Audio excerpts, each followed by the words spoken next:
ছুটে এসে যশোদা মাকে বলছে, যশোদা মা, ও যশোদা মা, আমাদের কপালে কি হয়েছে? বলো না যশোদা মা, বলো না আমাদের কপালে কি হয়েছে? যশোদা মা আমার বলে, তোমাদের কপালে কি হয়েছে শুনবে তবে? তবে শোনো, আমারে ভোরের পাখি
এই খবরটা পৌঁছে গেল পিতা নন্দরাজার কাছে। পিতা নন্দরাজা বলছে, এই তো আমি দেখে এলাম আমার গোপাল নাচছে, গাইছে, খেলছে, তার মধ্যে আবার কি হলো? না না না, আমার গোপালের কিছুই হতে পারে না। তাহলে এই সংবাদটা এলোই কেন? না, একবার দেখে আসি। এই কথা বলে পিতা নন্দরাজা আমার গিয়ে ফিরে এলেন। মাগো, গিয়ে ফিরে এসে দেখলেন রাজপ্রাসাদ ভর্তি কত লোকজন, কারো মুখে হাসি নাই, কারো মুখে কথা নাই। মাগো, সবাই কাঁদছে, সবাই কাঁদছে গো মা। তাই বলছি মাগো, সবার চোখে জল, মাগো সবার চোখে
যশোদা মাকে বললেন, যশোদা, ও যশোদা, আমাদের গোপালের কি হয়েছে? বলো না যশোদা, বলো না, আমাদের গোপালের কি হয়েছে? বলো না যশোদা, বলো না, তোমার গোপালের কি হয়েছে? শুনবে স্বামী? তবে শোনো, আমারে হারিয়ে গেছে বোঝের গোপাল, জানি না কোন দেশে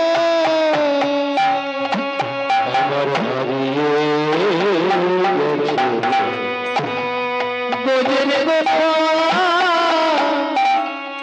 জানি না কোন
কথা শুনেছ তো? তারা একবার তো পুত্র ছিল, তার নাম ছিল টুইতাস্য। তার যেমন পিতা বলার কেউ ছিল না, আমারও বুঝি তাই হলো। মাগো, পিতা নন্দরাজা আমার বলছে। কি বলছে?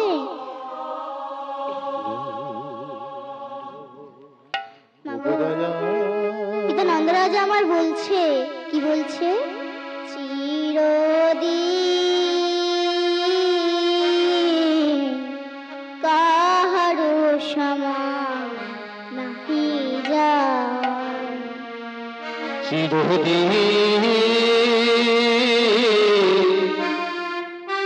কাহারো সমান নাহি যায়।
যশোদা মামার এসে বললেন,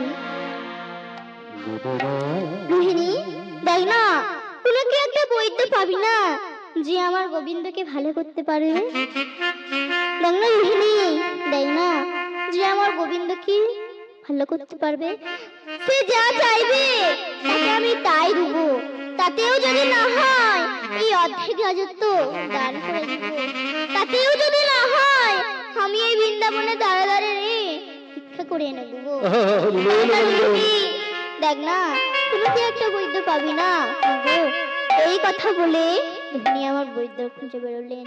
মাগো, একটা বৈদ্যও পেলেন। সেই বৈদ্যকে বললেন, বৈদ্য বাবা, পিতা নন্দরাজার কপালে কঠিন অসুখ, তুমি কি ভালো করতে পারবে?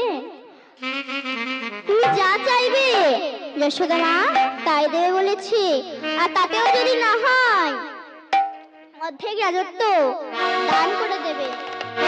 দেখো না, দেখো না বাবা, তুমি কি একটা এই কথা বলে রোহিণী আমার বৈদ্যকে নিয়ে এলেন। মাগো, বৈদ্য আমার দ্বারে মাথা নত করে দাঁড়ালেন। মাগো, যশোদা মা আমার বৈদ্যকে ঘরে ডাকলেন, ডেকে ঘরে ঢুকলো। মাগো, ঘর ঢুকে সবাইকে ঘর থেকে বের করে দিয়ে দরজা বন্ধ করে গো মা খড়ি পাচ্ছে।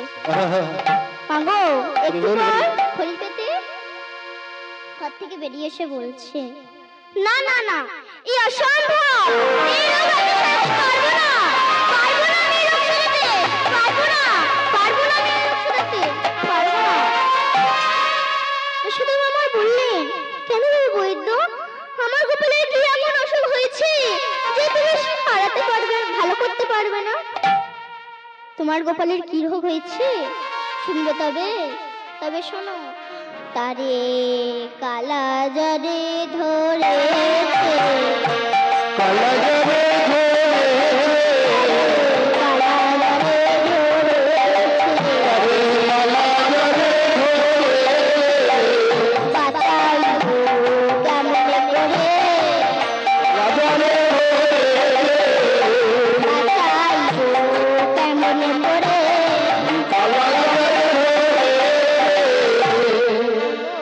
ওই না বৈদ্য ডাকতে বলে বৈদ্য আমার চলে গেল।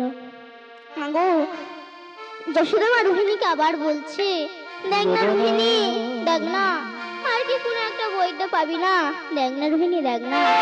মাগো এই কথা বলে রোহিণী আবার বৈদ্যর খুঁজে বেরোলেন।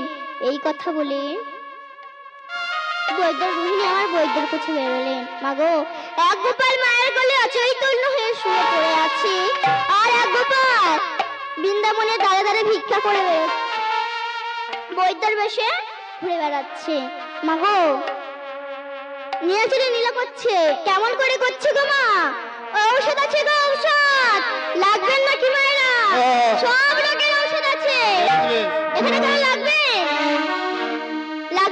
লাগলেন আমাকে বলুন, সব রোগের ঔষধ আছে, সব রোগের ঔষধ আছে আমার কাছে। তাই বলছি মাগো, সব রোগের ঔষধ আছে গো, সব রোগের ঔষধ আছে গো আমার কাছে। সাপে কাটায় আর নাই রে, ঔষধ আছে।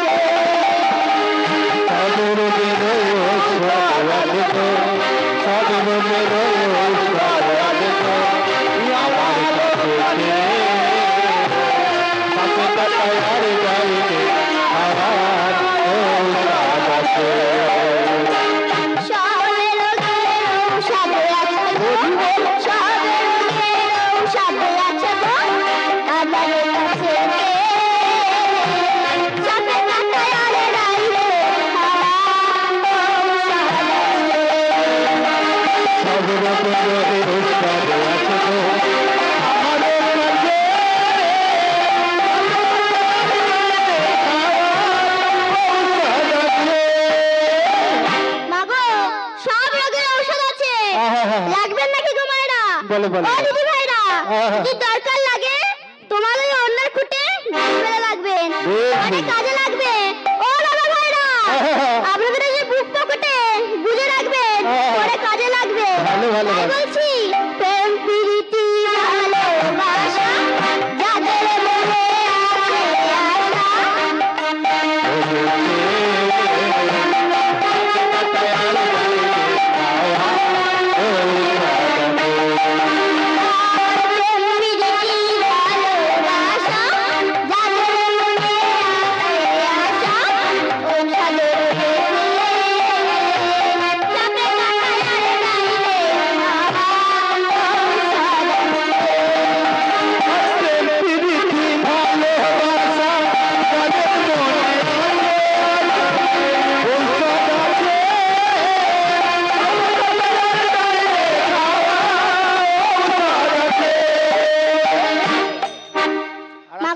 আর আছে না, আর নেই, সব শেষ, সব শেষ, আর নেই, আর নেই তোমার, আর নেই। আচ্ছা আচ্ছা মাগো রোহিণী আমার বৈদ্যকে ডাকছে, বলি ও বৈদ্য, আরে ও বৈদ্য।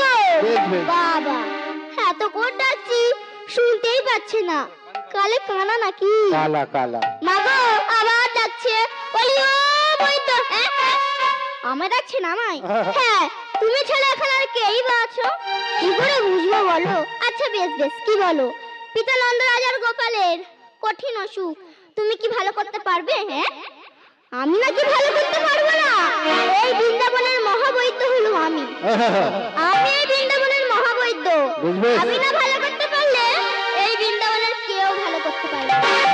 আচ্ছা বেশ বেশ, যশোদা মা আমার বলেছে তুমি যা চাইবে তোমাকে তাই দেয়া হবে। বেশ। আর তাতেও যদি না হয় তোমাকে অর্ধেক রাজত্ব দান করে দেবে। আর তাতেও যদি না হয় এই বৃন্দাবনের দ্বারা দ্বারে তোমায় ভিক্ষা করে এনে দেবে।